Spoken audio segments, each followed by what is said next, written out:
Assalamualaikum warahmatullahi wabarakatuh. Perkenalkan, nama saya Intan Siti Pusti. Saya dari kelas 12 AKL 1. Di sini saya akan menjelaskan KD 3.4 menganalisis dan mengevaluasi makna iman kepada qada dan qadar. Menjelaskan makna beriman kepada qada dan qadar.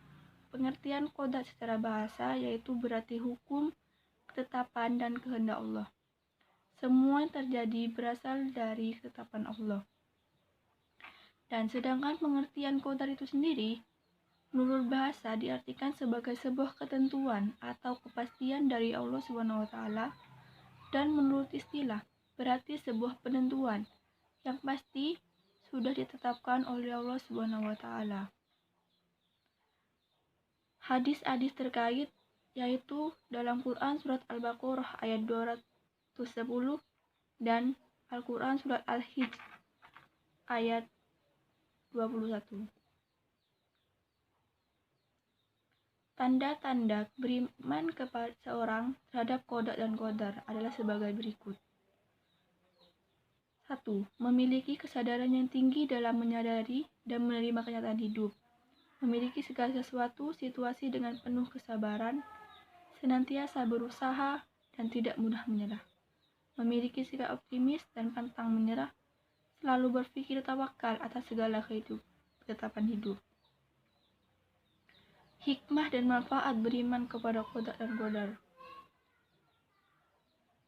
Hikmah melatih diri untuk lebih bersyukur dan bersabar kepada Allah SWT, menjadi pribadi yang senantiasa berpikir positif dan optimis, menjadi pribadi yang pandai bersabar, bersyukur, dan kondisi apapun suka atau duka.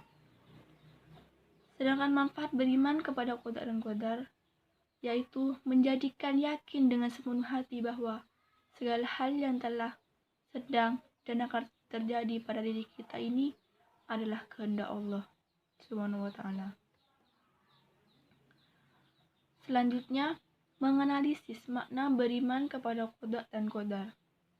Makna beriman kepada qada dan qadar artinya meyakini, mempercayai, dan memiliki ketetapan hati bahwa segala sesuatu yang ini baik di dunia yang buruk maupun yang baik telah ditentukan oleh Allah SWT. Mengaitkan antara beriman kepada qada dan qadar Allah SWT dengan sikap optimis, berikhtiar, dan bertawakal. 1. Sikap optimis akan takdir terbaik Allah SWT. Mengapa manusia tidak mampu terbang laksana burung? Tumbuh-tumbuhan berkembang, layu, kering, tumputan subur bila selalu disiram, dan sebaiknya bila dibiarkan tanpa pemeliharaan akan mati. Semua contoh tersebut adalah ketentuan Allah, dan itulah yang disebut takdir. Dengan optimis kepada Allah SWT. Kedua, ikhtiar. Ikhtiar adalah berusaha dengan sungguh-sungguh dan sepenuh hati dalam mencapai cita-cita dan tujuan Allah SWT. Menentukan takdir kita sebagai manusia berkewajiban melakukan ikhtiar jika Allah SWT sudah berkehendak. Dalam firman Allah dalam surat Al-Anbiya ayat 90, yang artinya, sungguh mereka adalah orang-orang yang selalu bersegera dalam mengerjakan perbuatan-perbuatan baik. Yang ketiga, tawakal. Setelah meyakini dan mengimani takdir, kemudian dibarengi dengan ikhtiar dan doa, maka kita sebagai manusia harus mempunyai sikap tawakal, adalah menyerahkan segala urusan dan hasil ikhtiarnya hanya kepada Allah SWT. Selanjutnya, menyimpulkan keterkaitan antara beriman kepada qada dan qadar dengan sifat ikhtiar, optimis, dan tawakal. Dengan beriman kepada qada dan qadar, setiap kita melakukan sesuatu hal, kita akan beroptimis kalau kita bisa melakukannya, sehingga kita akan berusaha dan kita akan menyerahkan segala hasil kepada Allah SWT.